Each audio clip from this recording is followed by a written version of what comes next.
Good afternoon. We might be watching the death of the White House press briefing, or at least its credibility.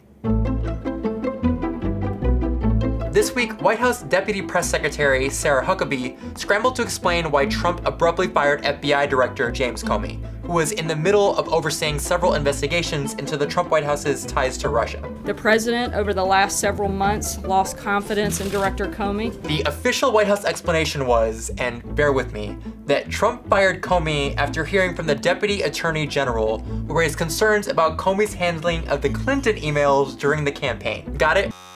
No, it's okay. This whole story is a complete show. Reporters were skeptical of the White House's explanation because it made no sense. Trump repeatedly praised Comey's handling of Clinton's emails during the campaign. I have great respect for the FBI for righting this wrong. And he's been president since January. Why would he wait 3 months to fire Comey in the middle of an investigation?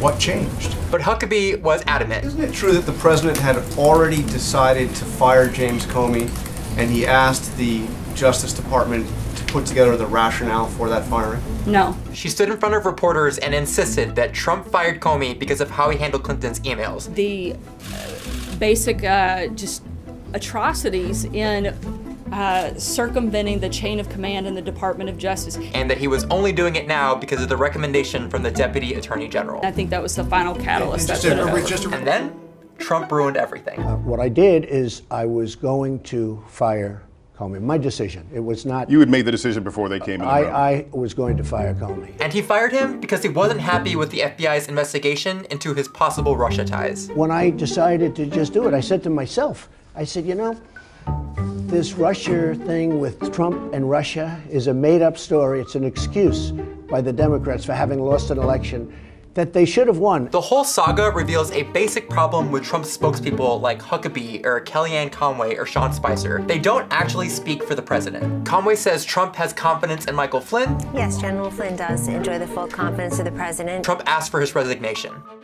Spicer says Trump has confidence in Comey. The president has confidence in the director. Trump says he's wanted to fire him for a while. There's no good time to do it, by the way. This is all really unusual. The whole point of having a White House press shop is that these spokespeople are supposed to accurately reflect the views of the president. But Huckabee admitted she didn't even talk to Trump before speaking on his behalf about Comey. I hadn't had a chance to have the conversation directly with the president. And even Trump admits that reporters shouldn't trust his spokespeople.